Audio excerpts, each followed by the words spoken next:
Hola, para los que releemos las aventuras de Tintín desde que éramos pequeños, sus álbumes son bastante más que un tebeo, muy bien dibujado, unos secundarios con personalidad propia, unas historias complejas y divertidas y una ambientación detallada hasta el límite. Paseándose por el Congo colonial, por la expansión americana hacia el oeste, por las dictaduras latinoamericanas de los 60 o por la Manchuria ocupada por Japón, Tintín nos muestra además los principales acontecimientos políticos y sociales del siglo XX.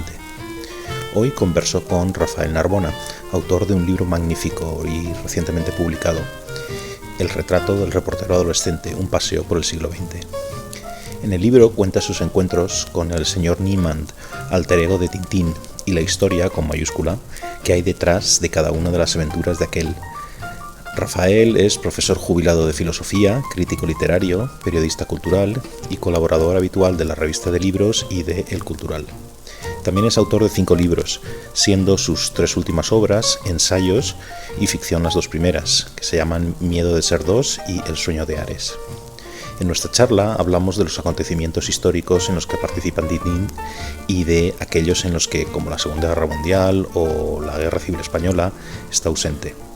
También hablamos de la fama de colaboracionista con los nazis que arrastró Hergé durante toda su vida, de la censura woke a Tintín, de apropiación cultural, de heroísmo, de lo poco que parecen motivarnos hoy en día los relatos de aventuras y de la reticencia de un autor católico y conservador como Hergé a dejar de lado la moral de Boy Scout en las historias que dibujaba.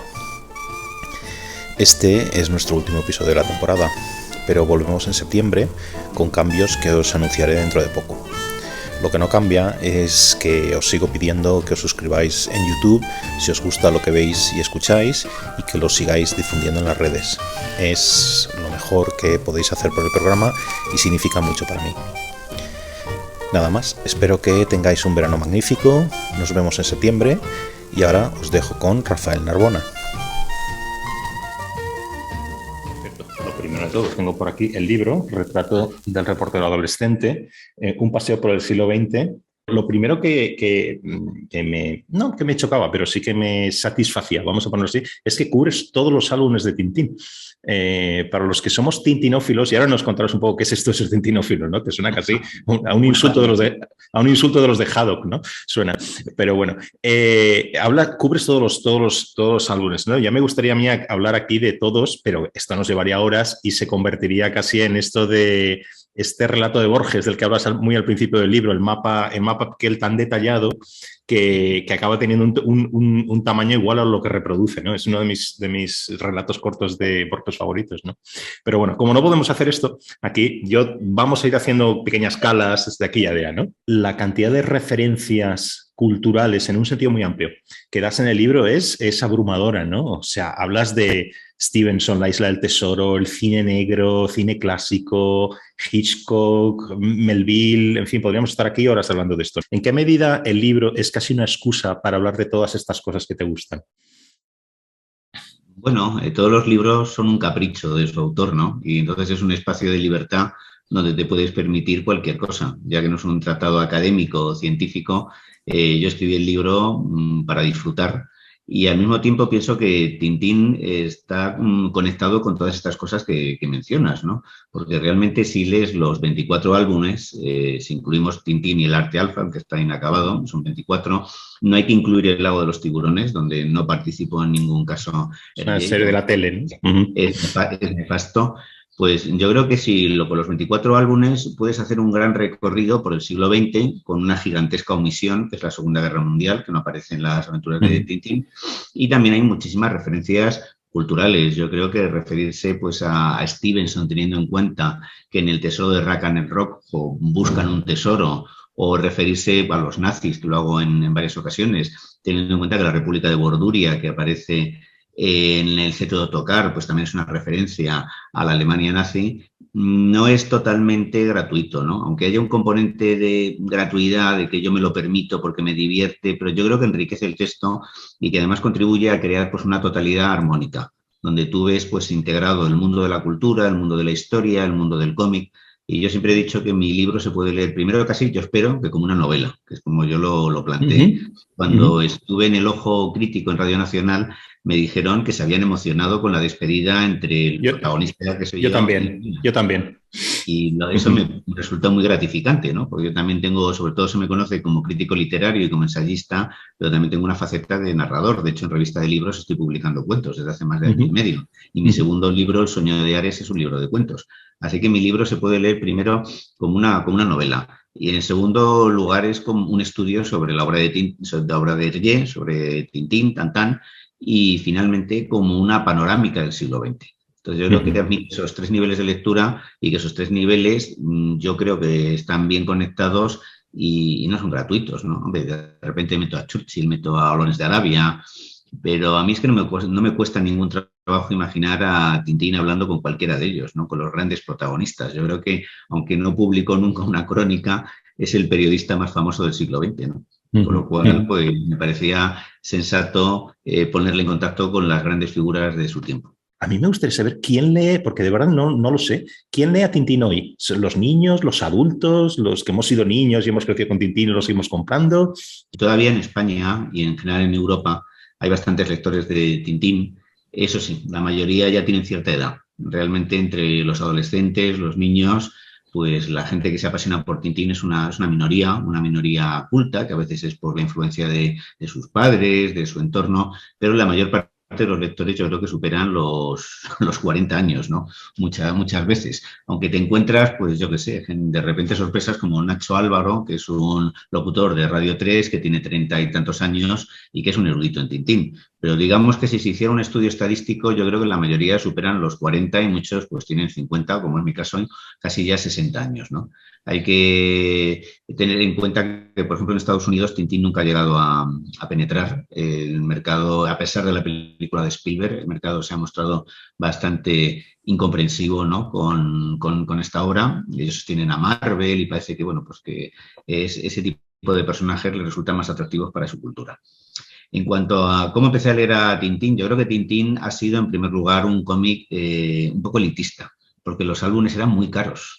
Entonces, yo recuerdo cuando era un niño, un álbum en pasta dura costaba mucho dinero. Era más fácil comprarte pues un Mortadelo o un DDT o incluso un fascículo del Capitán Trueno o del Jabato, con lo cual el número de lectores un poco estaba restringido a cierta clase social. Yo he comprobado que los compañeros de facultad que crecieron en barrios obreros lo habían leído menos que los que crecimos en barrios de clase media, como es mi caso, que yo crecí en el barrio de Argüelles. Y allí en el barrio de Argüelles, pues que eran familias de clase media, pues en general sí había bastante afición a Tintín. Era una referencia muy importante. Y muchos de esos lectores, que ahora tenemos cerca de 60 años, pues seguimos siendo fieles al héroe de nuestra adolescencia. Y en España hay una asociación que no sé si conoces, o seguramente sí, Mil Rayos, que organiza pues un congreso anual y que convoca pues todos los años a 200, 300 personas. Y tiene varios miles de socios. Entonces, pues bueno, Tintín fue pues muy importante para los que nacimos en torno a los años 50, 60. Mi hermano era un gran lector de Tintín y de hecho yo conocí a Tintín por él. Él ya era bastante mayor que yo porque era el fruto de un matrimonio anterior de mi padre y él vivía, cuando yo nací, pues ya vivía fuera de casa, vivía en Francia y él me trajo de allí los primeros álbumes de Tintín. El primero fue Tintín en América, que me lo trajo en francés, un idioma que yo por entonces no conocía porque se estudiaba inglés y que sin embargo me fascinó, sobre todo porque aparecían pieles rojas. De la portada había un jefe indio, ¿no? Entonces aquello, para los chicos de esa época, para los que amábamos a Tintín, los pieles rojas también eran otro mito importante, ¿no? Yo crecí viendo western y el western sigue siendo mi género cinematográfico preferido. ¿Tú crees que leer Tintín sin saber, sin estar familiarizado con la historia del siglo XX, es como, casi si quieres, como acercarse a una obra de arte por el color o por lo que la primera impresión que nos da y tal? Aquí lo que quiero hacer referencia es esta cosa que no se llama así, pero bueno, este enfoque o perspectiva cognitiva sobre el arte. Quiero decir que no solo el arte no es solo aquello que vemos en un cuadro, en una escultura, por ejemplo, lo primero que nos llega por los sentidos, sino que si sabemos algo más, por ejemplo, del contexto que se ha creado, de las intenciones del artista, etcétera, podemos llegar a, si quieres, a unos planos más profundos sobre esa obra de arte, ¿no? Entonces, no sé si esto se aplica un poco, se podría aplicar a los álbumes de Tintín, a las historias de Tintín. Por cierto, pedir disculpas por haberle pegado un trago a una cerveza, pero que conste que es 0-0. No, aquí no somos nada. Ahora hablaremos de la corrección política. Aquí no somos nada políticamente correctos en este programa. No te preocupes. No es la apología del alcohol, ¿no? Es que, bueno, pues dejé de beber la cerveza tip, me gustaba mucho, pero pues no es bueno para la salud, ¿no? Entonces me he enganchado a la tostada 00 y así, bueno, pues tengo la impresión de que continúo con mi vicio. En cuanto a lo que decías de Tintín, yo creo que no es necesario conocer el siglo XX, te ayuda a comprender mejor la obra, pero puedes disfrutar simplemente con los álbumes, porque los álbumes son pura aventura. Entonces, hombre, pues está bien conocer, por ejemplo, si lees El Loto Azul, pues está bien conocer lo que fue el incidente de Mukden, que está este sabotaje organizado por Japón para justificar la invasión de Manchuria. Entonces, si conoces un poco cómo era la situación geopolítica y en ese momento la relación de Japón con China, o por ejemplo la situación de Shanghái, que entonces era una ciudad internacional que estaba prácticamente pues ocupada por las potencias occidentales, eso te ayuda a comprender mejor la obra, le das más profundidad.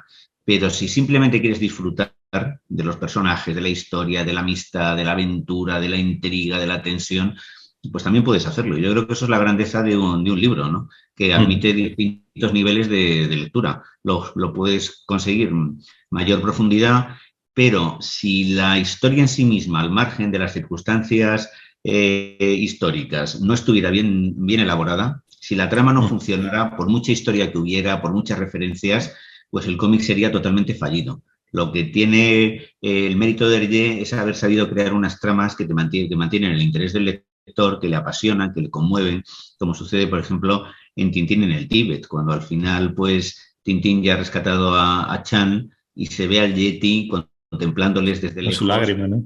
Con lágrimas, ¿no? Y dice Chan, espero que nunca lo encuentren, porque a mí me ha parecido muy humano. Entonces, esos detalles emotivos son los que convierten un cómic en un clásico, no simplemente las referencias históricas, porque podría haber sido Hergé un gran historiador, haber metido pues muchas cosas de una gran densidad y a lo mejor había hecho un mostrenco, algo aburrido, insoportable.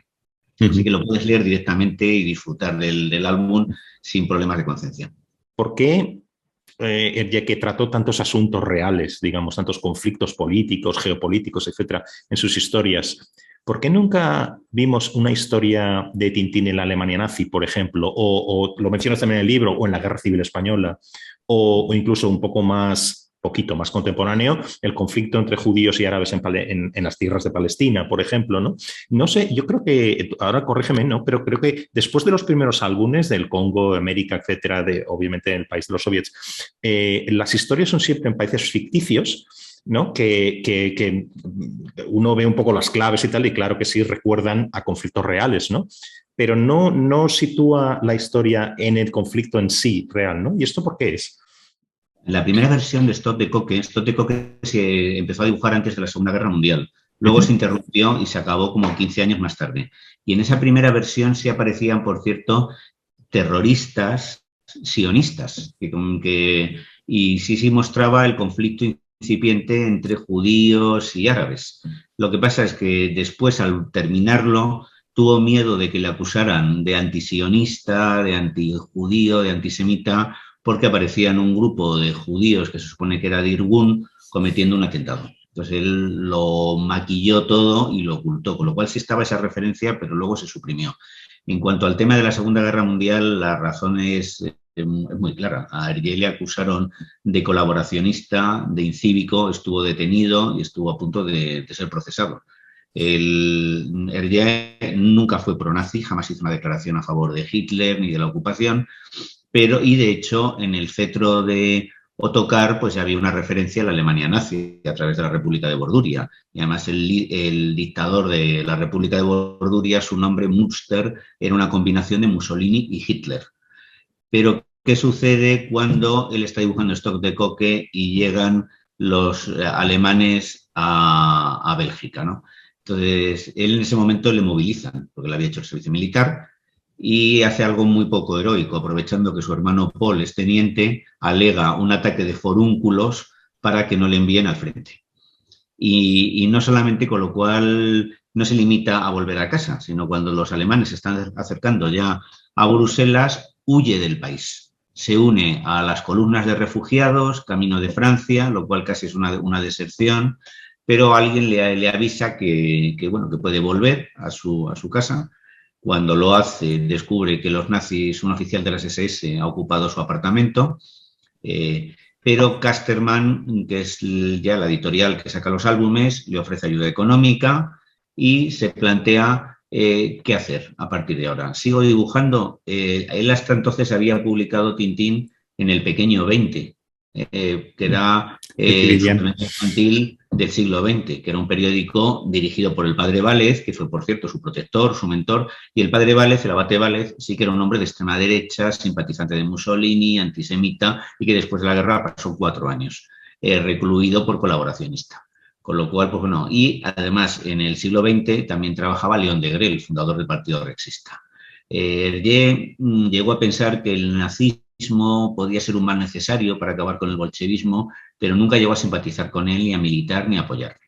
Pero cuando ya los alemanes se establecen en Bélgica, él pierde, como han cerrado el periódico, donde él publicaba las aventuras de Tintín, se queda en una situación de impasse, y entonces Le Soir, pero que es el principal periódico belga, pero intervenido por las autoridades alemanas, le ofrece la posibilidad de seguir publicando. Y él va a cometer el error de aceptar. Algo que se le va a recriminar ya el resto de su vida, y con lo cual las aventuras de Tintín aparecen publicadas a veces dos tiras, 2 viñetas, y encima pues fotografías de la Wehrmacht en la Unión Soviética. Con lo cual pues tú ves a un oficial nazi y Tintín al lado. Eso es algo que le va a perseguir de por vida, ¿no? Como una mancha. Y él, como tiene que continuar trabajando, en vez de ambientar sus álbumes en contextos históricos, como había hecho hasta entonces, escoge el camino de la evasión. Y entonces cuando surge El secreto del unicornio, El tesoro de Rakan el Rojo, Las 7 bolas de cristal, El templo del sol, ¿cómo se llama este? La estrella misteriosa. Pues él no habla de la Segunda Guerra Mundial porque en aquel momento no quiere tener problemas con las autoridades alemanas. Y después de la guerra ha sido todo tan traumático que tampoco quiere volver sobre el tema. Él, de hecho, entró en un ciclo depresivo del cual no salió nunca. Él, a partir de entonces, ya va a ser un hombre melancólico, triste, propenso a la depresión, con etapas de depresión donde deja de dibujar, donde las aventuras de Tintín se quedan paralizadas durante meses y meses. Y entonces esta es la razón de que él pues no toque el tema de la Segunda Guerra Mundial. Hombre, él que era católico, por lo menos entonces, luego dejó de serlo, enviar a Tintín a un país donde los partidarios de la República estaban quemando iglesias y eso pues le parecía, ni siquiera se le pasó por la cabeza. O sea, España también era un país poco importante. Tintín solamente lo sobrevuela en un par de ocasiones, como sucede en El cangrejo de las pinzas de oro, aunque se estrella en el Marruecos francés. Y en la primera versión, me parece que del Tintín en América, pues había una referencia a las Canarias, cuando cruzaban el Atlántico. Pero entonces va a ser a Santa Cruz de Tenerife, creo. Entonces, bueno, pues va a ser España no le va a traer, no va a despertar su curiosidad. Y luego el tema de la Segunda Guerra Mundial es el meollo de su conflicto vital. Lo que más se le ha recriminado a Hergé es que en La estrella misteriosa, el malo, que se llamaba Blumenstein, en un momento en que en Bélgica se impone llevar la estrella amarilla, es una caricatura del multimillonario judío. Y de hecho parece que está inspirado en David O'Selznick. Y esto probablemente es una de las mayores indignidades que cometió Hergé. Y luego le cambió el nombre en otras versiones y le puso un nombre distinto, pero resulta que le puso otra vez otro apellido judío, sin darse cuenta, ¿no? Y bueno, pues él luego ha hecho algunas declaraciones que fueron suprimidas. Llegó a decir que le parecía mal que Willy Brandt se hubiera arrodillado en el gueto de Varsovia, que es una declaración necesaria, que no entendía que le hubieran dado el Premio Nobel de la Paz cuando él había combatido contra su propio país con un uniforme enemigo, etcétera. Entonces, pues bueno, Hergé como persona tampoco merecería un premio Nobel, ¿no? Era un ser humano con sus luces, con sus sombras, un señor conservador, anticomunista, católico hasta que se separa de su primera mujer, y la Segunda Guerra Mundial no aparece porque es el gran drama de su vida y no quiere saber nada de esa historia. Lo acabas de mencionar, la catadura moral, podríamos decir así, del autor y tal. Tú hablas de esto, que te cito así un poco literalmente, hablas en relación con esto que estábamos diciendo, de un autor, o que es uno de los casos, de los muchos que hay, ¿no? Historia de un autor con una obra admirable y una vida poco ejemplar. Quizá no lo afirmas, quizá dices que es un caso de esto, ¿no? Que es exactamente lo que estamos lo que estamos hablando, ¿no? Esto es un debate que sabes que es recurrente, ¿no? En la historia de cualquier arte, de cualquier creación, escritores, etcétera, ¿no? Tipos que tienen una obra magnífica, una obra cinematográfica, pictórica, artística, literaria, magnífica, y que se descubre que eran unos verdaderos sinvergüenzas o malvados o lo que sea. Bien, entonces, yo creo que aún tiene más, siendo un debate clásico, todavía más ahora en estos tiempos de la corrección política, del Me Too, de este tipo de historias, ¿no? Todavía tiene más, digamos, importancia, si quieres, o se escucha más, ¿no? De este tipo de cuestiones, ¿no? E incluso yo diría, no sé cómo lo verás tú, vinculado a la muy reciente invasión por Rusia de Ucrania y a las sanciones. ¿Sabes estos casos de, por ejemplo, de rusos que trabajan en instituciones culturales de Occidente? El director de orquesta que se niega a condenar al régimen de Putin y lo echan pese a ser un artista reputado, este tipo de cosas, ¿no? O sea, nos rodean este tipo de debates, ¿no? ¿Dónde te sitúas tú en esta polémica, si quieres? Si tuviéramos que filtrar las obras en función de la calidad moral de sus autores, tendríamos que dejar de leer al 90% de los escritores. Porque los escritores suelen ser personas bastante narcisistas, bastante vanidosas, bastante egocéntricas y que no suelen moverse por amor a la humanidad. Son gente que tiene un talento especial para narrar, para contar, para pintar, pero no suelen tener existencias ejemplares, ¿no? Por ejemplo, en España yo estoy pensando un escritor con una vida ejemplar, Gabriel Miró, al que no lee casi nadie. Gabriel Miró, pues sí, es un hombre que todo el mundo, Damaso Alonso, lo destacaba, ¿no? Su gran calidad moral. Pero luego, si te vas a Hergé, no es ni mejor ni peor que la inmensa mayoría, ¿no? También, por ejemplo, hay gente que acusa a Thomas Mann de haber sido un monstruo con sus hijos y de haber propiciado pues suicidios. El suicidio de varios. Etcétera. James Joyce tuvo una hija enferma, la dejó en una especie de manicomio y nunca volvió a verla. Entonces, con lo cual, a mí me parece un debate absurdo, un debate estéril. Yo no leo a Tintín porque Hergé me interese como ser humano, me interesa la obra. Yo creo que la obra tiene autonomía. Entonces tú juzgas si está bien escrito, si es convincente, etcétera, como si fuera un objeto autónomo. Y todas estas lecturas moralistas me parecen estúpidas y, por ejemplo, lo que está pasando con los autores, con los artistas rusos, me parece directamente inmoral, porque, por ejemplo, cuando se produjo la invasión de Irak, que fue una guerra ilegítima, inmoral, en el año 2003, pues la NBA prohibió a todos sus jugadores hacer el más mínimo comentario crítico, amenazándoles con expulsarles de la liga. Y ahora, en cambio, han censurado hasta a Ana Netrebko, que ha dicho que ella lamenta la guerra, pero, en fin, todo esto, yo como en la guerra de Ucrania tengo una visión que, sinceramente, que no simpatizo con Putin, no justifico la invasión, pero creo que esto lo ha propiciado Estados Unidos, con la expansión de la OTAN hacia el este, y se está utilizando mucha retórica, con lo cual me indigna muchísimo, muchísimo lo que están haciendo. Yo creo que hay que separar lo que es el arte de la moral, salvo cuando las obras exaltan cosas que nos parecen moralmente inaceptables. Por ejemplo, El triunfo de la voluntad, de Leni Riefenstahl. Por muy bien que maneje la cámara, por muchas innovaciones, la obra resulta repugnante.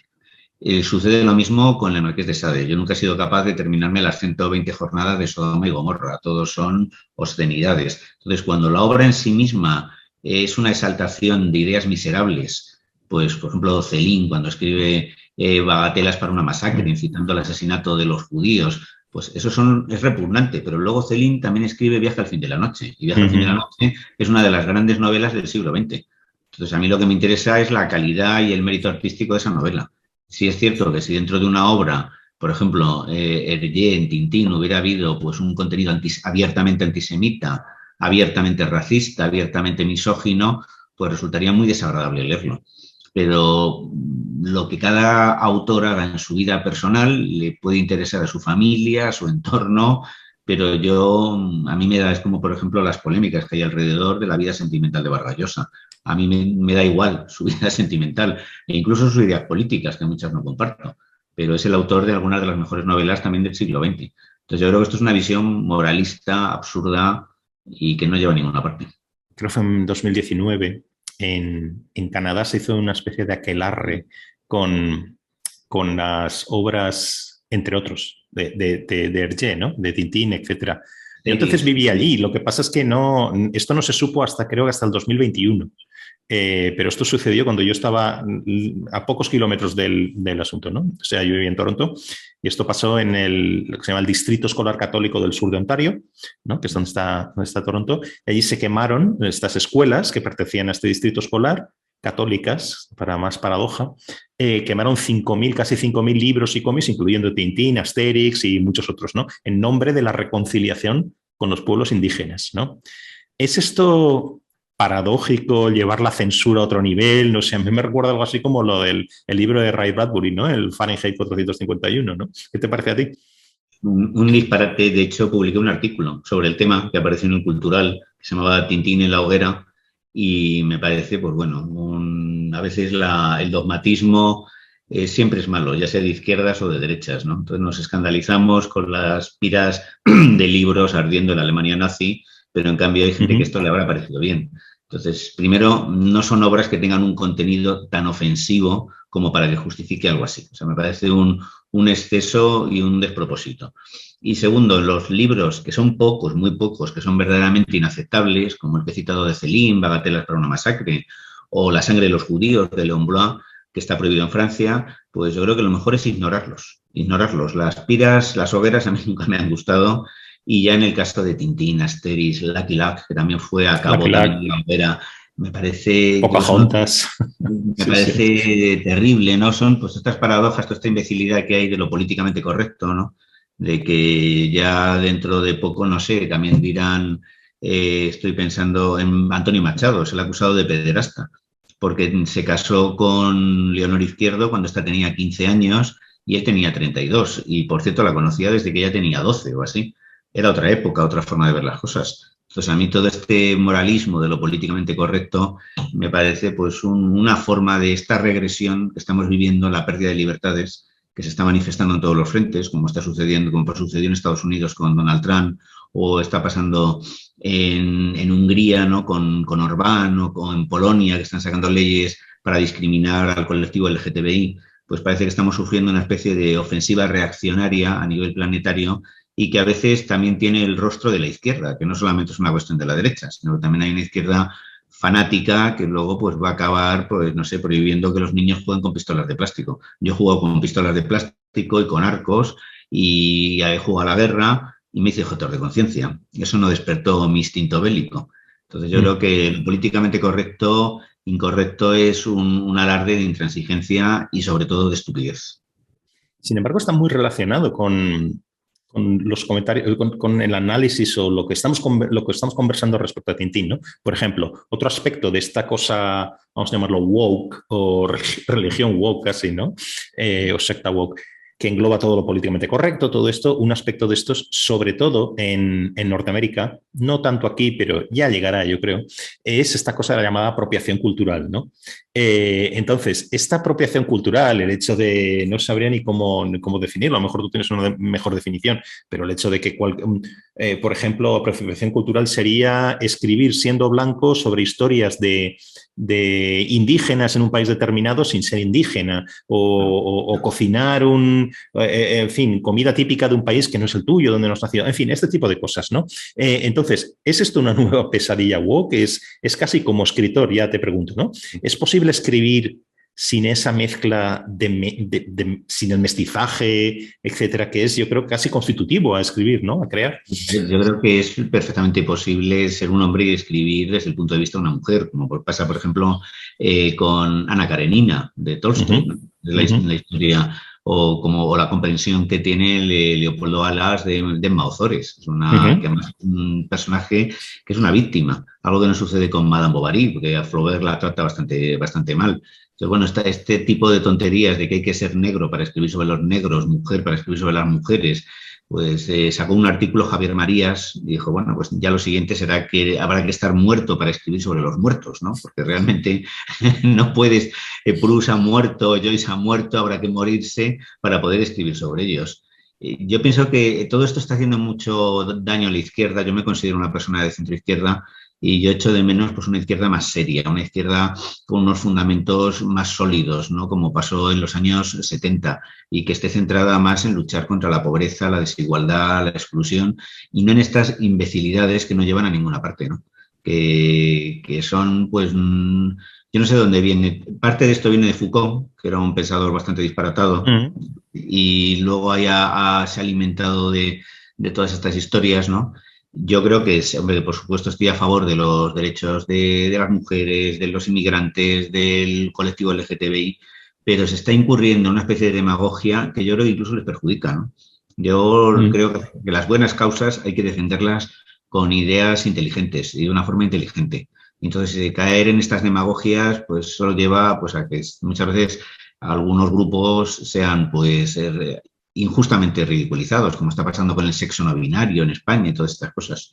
Entonces, a mí me gustaría que volviera una izquierda, la izquierda de la Escuela de Frankfurt o de Hannah Arendt, o una derecha como la de Raymond Aron, ¿no? Y que saliéramos pues de esta podredumbre intelectual que está afectando a todas las tendencias y a toda la cultura. En el libro hablas también de cómo las diferentes versiones de las historias de Tintín se van alterando con los años, ¿no? De aquí desaparece una imagen, una cierta broma, un cierto diálogo, etcétera, van siendo sustituidas por frases o imágenes o situaciones, pues quizá más, entre comillas, acordes con los tiempos, etcétera, ¿no? Si de un editor woke de los que estamos hablando dependiera hoy, ¿cómo se publicarían las historias de Tintín? No sé, si hubiera muchos editores woke, a lo mejor lo que desaparecía Tintín, ¿no? Porque yo recuerdo cuando apareció Stop de Coque, los negros que iban hacia la Meca y que iban a ser vendidos como esclavos, en un principio Hergé les puso pues un lenguaje muy, sí señor, no sé, la típica forma de hablar supuestamente de los negros en las películas de Hollywood. Luego lo modificó y le siguieron diciendo que no era tampoco correcto, ¿no? Que seguía incurriendo en tópicos. Yo creo que cada época tiene unos prejuicios inevitables, también nosotros los tenemos y no somos conscientes de ellos, habrá que ver cómo se nos ve dentro de 50 años, pero yo creo que las obras hay que dejarlas tal como están, sin modificaciones. Y salvo en casos escandalosos, que ya es una cuestión legal, donde tú, por ejemplo, pides el exterminio de un grupo, en nombre del arte no se puede justificar eso. Pero porque, yo qué sé, hay cosas que ahora nos parecen machismo, pero que hace un siglo eran cortesía.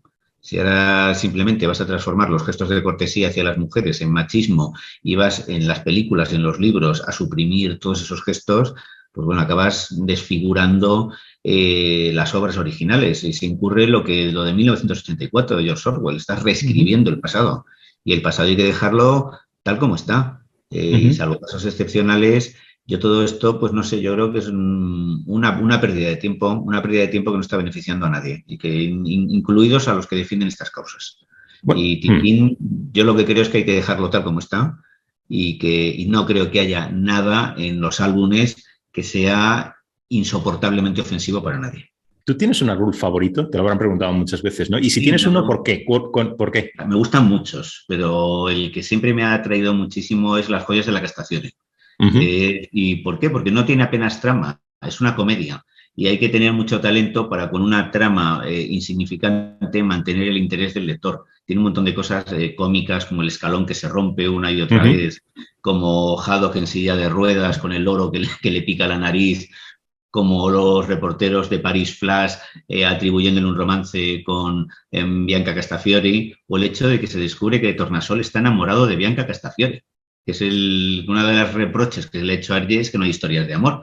Y dice, bueno, es que son historias para niños al principio, ¿no? Entonces ahí parecía que personajes femeninos e historias de amor no pegaban mucho, pero la única historia de amor justamente aparece a través de Tornasol, que es un hombre tímido, bajito, entrañable y que está enamorado de una mujerona, ¿no? De hecho, cuando al final Castafiore le abraza, parece que le va a reventar, ¿no? Porque es tan pequeñito y ya tan grande.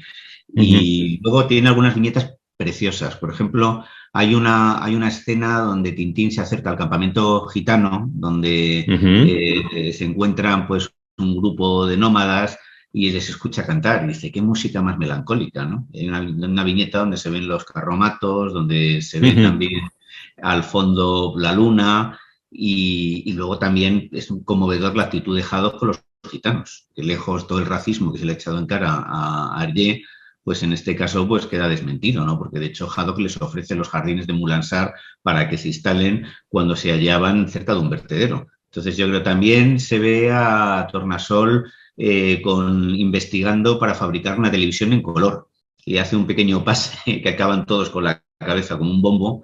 Entonces yo creo que contiene una serie de cosas, es muy divertido, es muy fresco, también esta orquesta que se acerca a Mulansar y se emborracha. Yo creo que es un álbum tal vez más bien para adultos que para niños o adolescentes, pero que tiene, pues yo qué sé, el encanto de una comedia de Stanley Donen o de Blake Edwards. En el asunto Tornasol se nota mucho, yo me recuerda, es anterior, me parece, no sé, me parece que es anterior la película de Hitchcock, Cortina rasgada, pero no ahora mismo. Sí, es de las primeras, sí. Pero lo cierto es que Cortina rasgada y el asunto Tornasol tienen una estética parecida, ¿no? Con esta república que antes era una república pro-nazi, que luego es una república pro-soviética, con un dictador que se llama Plexiglas, con unos bigotes que recuerdan a Stalin. Y es cierto que a Hergé le gustaba muchísimo Hitchcock. Era Hitchcock y Chaplin, eran sus directores preferidos. Y pues él consigue pues en el asunto Tornasol que haya pues ese suspense, ¿no? Esas persecuciones en coche, todo como muy misterioso y sí se nota pues ese talento narrativo que sin eso no funciona ni una novela ni un cómic y es algo que es la magia, ¿no? de una ficción que suplanta a la realidad. Y sí es cierto que el mundo de Hitchcock está muy presente en la obra de Hergé, como también al principio estaba muy presente el mundo de Chaplin. Tú has sido profesor muchos años, ¿no? De hecho, mencionas así de pasada en uno de los diálogos con Niemann, ¿no? Algo creo que sobre la autoridad en la clase o algo así, ¿no? Entonces, esto también está relacionado con lo que estamos hablando, ¿no? O sea, ¿cómo pueden entender los niños de hoy las historias de Tintín si, digamos, la educación que, bueno, nuestra generación, anteriores, etcétera, ha recibido, ahora va, digamos, en una dirección contraria? Bueno, si crees, esto es lo que yo pienso, va como en una otra dirección totalmente distinta, digamos, ¿no? Entonces, estos valores o formas de funcionar o reglas de juego de la clase, sobreentendidos, la autoridad no entendida como, creo que lo comentas así en ese sentido, ¿no?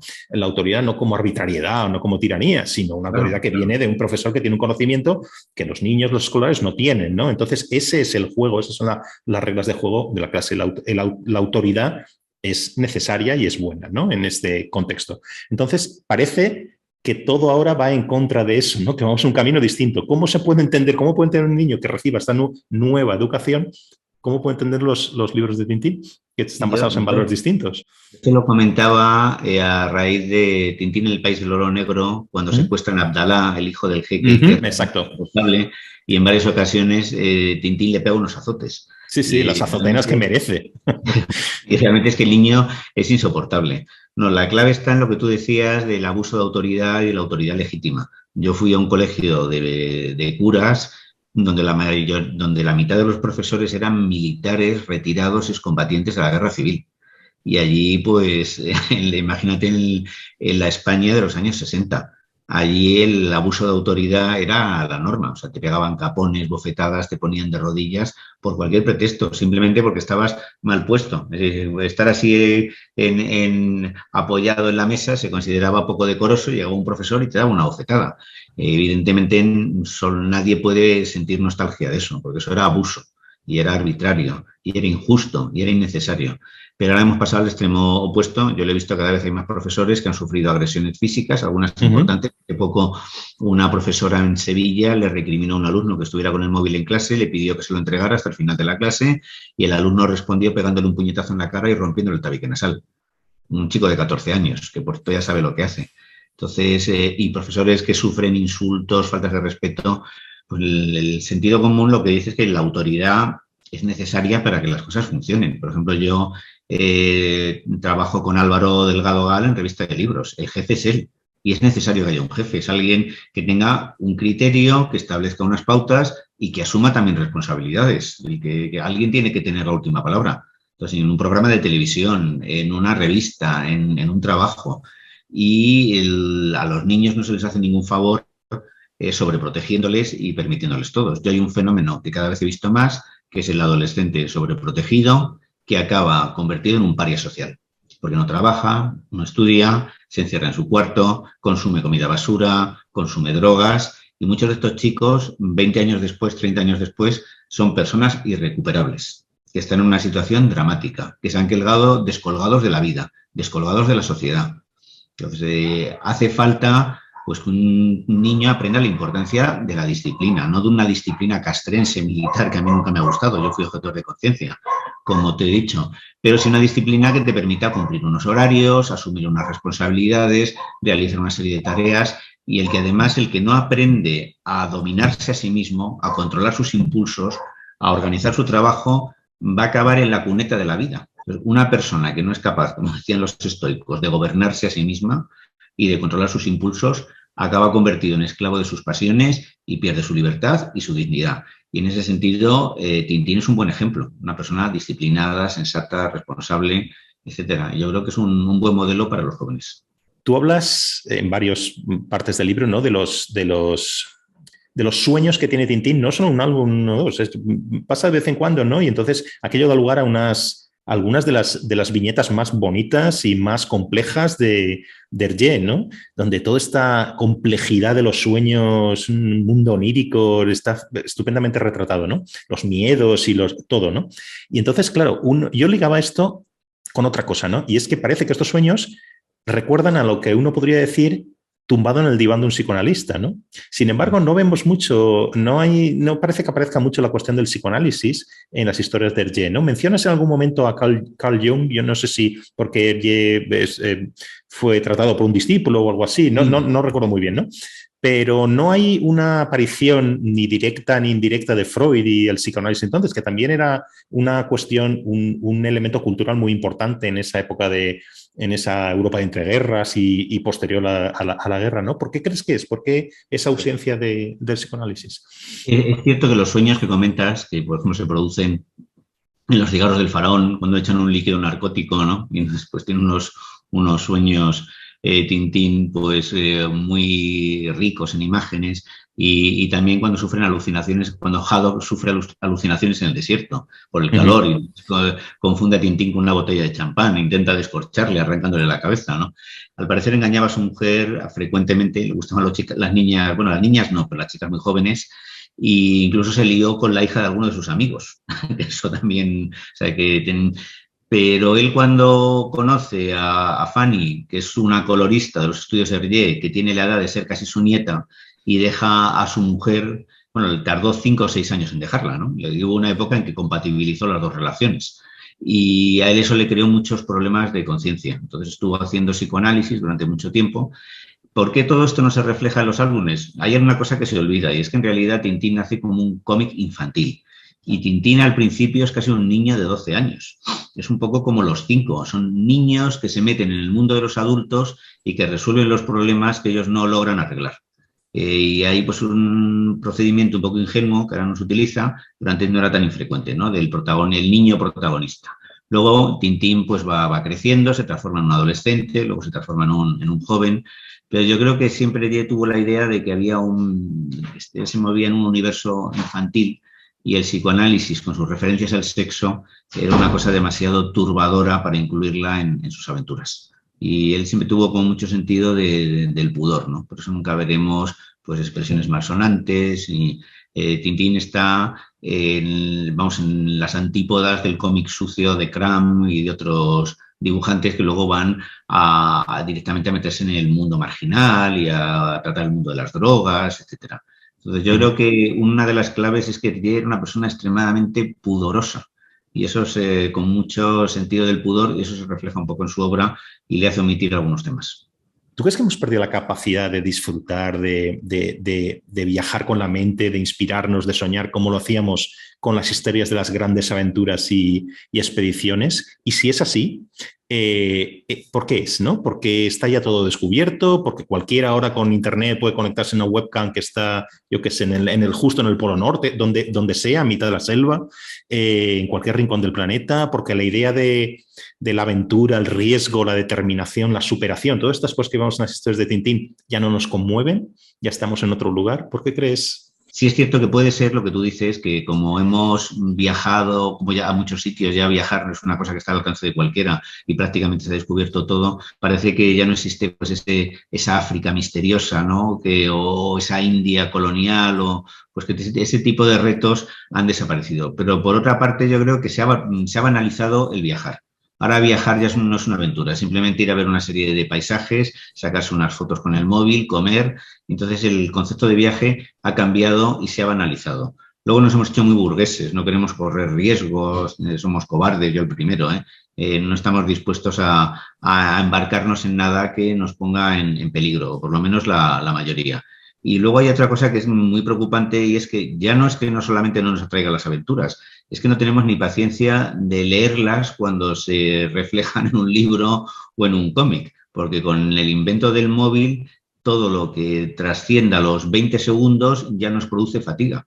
Entonces estamos en una especie de torbellino, que yo incluso hasta a veces lo noto, estoy escribiendo y me voy a Twitter y me voy a...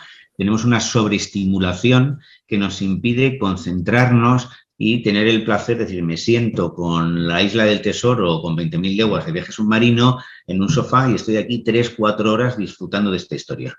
Ya a los 20 minutos experimentamos la compulsión de cambiar de actividad. Entonces parece que todo este fenómeno de las tecnologías, del móvil, de las redes sociales, pues han deteriorado nuestra capacidad de concentración y nuestra capacidad de emocionarnos con las buenas historias. Y es una cosa que me parece muy preocupante. A mí me pasa también y yo tampoco, no soy nativo de las nuevas tecnologías y tal, pero antes yo sí recuerdo, y casi lo recuerdo con indignación, ¿no? Cuando uno se podía sentar en una butaca y leerse la mitad de Guerra y Paz, digamos, sin mayor problema, ¿no? Y ahora que te asalta un poco con un nerviosismo de querer hacer 4 cosas más a la vez, ¿no? Había un pasaje, ahora lo estoy citando así muy de no literalmente, pero algo que leía a Trapiello, Andrés Trapiello, que él decía que el leer el disfrute de leer es cuando una historia te atrapaba de tal manera que te dabas cuenta que había pasado el tiempo no porque mirabas un reloj, sino porque empezabas a sentir hambre, te dolía la espalda, y es que habías estado horas y horas sentado leyendo, ¿no? No sucede. Yo hace unos días estaba en casa del hijo de unos vecinos, un adolescente, y tenía puesto el equipo de música, pero al mismo tiempo estaba escuchando música con unos cascos y al mismo tiempo estaba haciendo otra cosa con el móvil. Y yo decía, pero bueno, esto qué locura es esta, ¿no? O sea, pones música de fondo y al mismo tiempo escuchas música y dices, no, es que necesito hacer varias cosas a la vez. Y yo creo que esto es una especie de patología colectiva que está inducida por las nuevas tecnologías y bueno, la culminación de esto ha sido la tontería del TikTok, que es una cosa que no entiendo, que son 20 segundos, ¿no? Y parece que, bueno, que nuestra mente se está desprogramando y perdiendo la capacidad, como tú decías, de estar 3-4 horas en un sofá leyendo y no te levantas hasta que te duele pues, la tripa porque tienes hambre o porque te duele, o porque tienes estrés en la espalda. Pero es una cosa que está afectando a mucha gente, ¿eh? Y que es terrible. Yo reconozco que cuando estoy escribiendo aquí en el ordenador, a la media hora o así, pues ya empiezo, pues a ver, ¿qué noticia? A ver qué ha pasado. Me voy a un periódico. A ver cómo va mi red social. Y me cabreo conmigo mismo, ¿no? De ver que yo también me he visto arrastrado por esto, y una de las cosas que yo tenía antes era mucha concentración cuando leía un libro, y ahora mi concentración se ha debilitado, pero tengo el firme propósito de superar esto y de no dejarme arrastrar por esta vorágine que me parece sumamente empobrecedora. ¿Tú crees que siguen existiendo los héroes? A mí me da la impresión de que vivimos en una época muy, muy narcisista y por tanto muy exhibicionista, ¿no? Con lo que tú estabas diciendo, TikTok, etcétera, ¿no? Ahora yo creo que ahora en lugar de mirar a esos héroes y tratar de emularlos, queremos ser cada uno de nosotros héroes, ¿no? Pero desnaturalizando la idea misma de heroicidad, ¿no? O sea, lo que mostramos, entre comillas, al mundo son, pues eso, los bailecitos en TikTok, vídeos ridículos de la vida cotidiana, y con eso queremos que nos observen, ¿no? Además, pasa otra cosa también, que la cuestión de la heroicidad, los héroes no buscaban la exhibición y la fama por la fama, sino se trataba de otra cosa. Esto lo ves en las historias de Tintín, ¿no? La lucha, la superación, llevar sus capacidades al límite, la justicia, la nobleza, este tipo de cosas, ¿no? Entonces, ¿piensas como yo? ¿Es muy pesimista lo que digo o piensas que vamos por ahí? Siempre ha habido menos héroes que villanos, en general. Yo, cuando era profesor de instituto y les daba clases de ética, les pedía a mis alumnos que seleccionaran a las 10 grandes figuras del siglo XX que hubieran hecho cosas notables, en plan Martin Luther King, Nelson Mandela, Sophie Scholl, etc. Siempre salían los mismos y era una lista trágicamente limitada. O sea, no había muchos. Así como que si te salían muchos Hitler y muchos Stalin, pues no te salían muchos Nelson Mandela, ¿no? Realmente las conductas ejemplares, ¿no? O, que son las que deben servir de modelo, pues escasean. Y actualmente pues sería difícil decir, bueno, un héroe contemporáneo. Tal vez habría que buscarlo en el mundo del alpinismo. Es un mundo que me atrae mucho, que también lo que está pensando. Y lo comento cuando hablo de Tintín en el Tíbet, y a mí siempre me ha traído muchísimo pues el esfuerzo. Lo que pasa es que eso también se ha banalizado, porque en el Everest ahora hay colas para llegar a la... Y hay gente que va con un Sherpa que les va dando, que les va metiendo oxígeno a través de una botella para que puedan soportar, ¿no? El mal de alturas, ¿no? Y sí es cierto que el heroísmo, yo creo que sobre todo despunta cuando hay una situación trágica. O sea, en la vida cotidiana es más raro, ¿no? O a lo mejor los héroes pasan desapercibidos. Un héroe es alguien que cuida a su madre con Alzheimer, pienso yo. O sea, bueno, yo lo he hecho, no me considero un héroe por eso, pero sí me parece que ese gesto tiene algo de heroico, algo de digno, ¿no? Y hay palabras que ya no están de moda, como sacrificio, abnegación, renuncia, austeridad. Y yo creo que es un problema de valores, ¿no? Una especie de hedonismo imbécil, tengo que disfrutar de la vida. Yo no entiendo este ocio que consiste en drogarse, en beber, en estar ahí bailando. Y yo creo que se han perdido ciertos valores tradicionales que están en Tintín y que son muy necesarios, ¿no? Y que luego, cuando llegan situaciones trágicas como la Segunda Guerra Mundial, sí nos encontramos conductas heroicas. Estoy pensando, por ejemplo, en esta enfermera del gueto de Varsovia, Irene Sendler, que salvó a 2.500 niños judíos. Entonces los sacaba a los niños fingiendo que estaban muertos o escondidos y la detuvieron porque alguien la delató, la torturaron brutalmente para que revelara el paradero de estos niños, le rompieron las 2 piernas a martillazos y no dijo nada. Esto es algo asombroso, ¿no? Entonces, este tipo de conductas superheroicas solo suelen producirse en situaciones muy trágicas, ¿no? En momentos límites de la historia. Pero fuera de eso hay un heroísmo cotidiano, el que cuida a un enfermo, el que tiene un gesto de solidaridad, o un heroísmo más épico como el de los alpinistas que suben por una ruta que hasta entonces nadie ha conseguido explorar, ¿no? Pero sí es cierto que vamos hacia una sociedad como muy infantil, muy neurótica, muy narcisista, muy hedónica, y aunque ya hay gente que está intentando rescatar valores tradicionales, lo que pasa es que lo malo es que ahí se mete la ultraderecha para apropiarse de ellos, ¿no?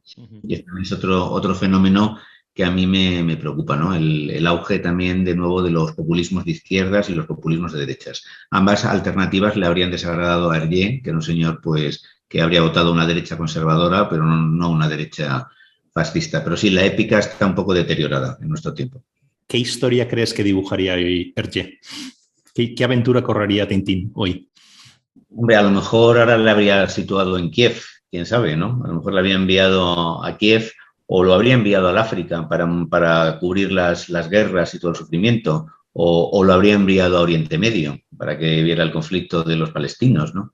Entonces, yo creo que hay suficientes conflictos en el mundo, suficientes focos de tensión, África, Oriente Medio, el este de Europa, como para que Tintín todavía tuviera, pues, aventuras que correr. Lo que sí es cierto es que yo creo que no le habría vuelto a enviar a Estados Unidos porque a Hergé no le gustaba nada la sociedad norteamericana, consumista, competitiva, etcétera.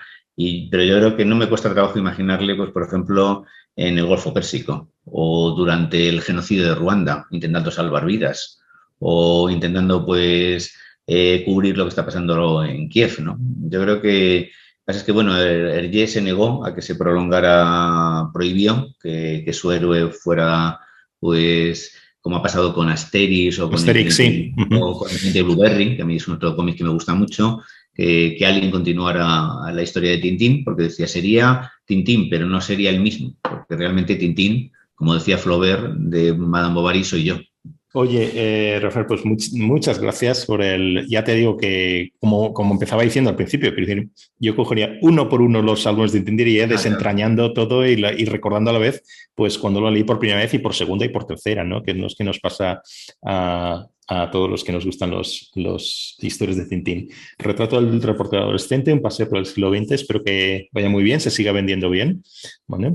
Y nos recuerda a todos, a los que ya crecimos con él y a los nuevos, por decirlo, que lo redescubren ahora, la importancia que ha tenido Tintín y lo muy divertidas que son las historias, eso no hay que olvidarlo, ¿no? Muchas gracias, un fuerte abrazo.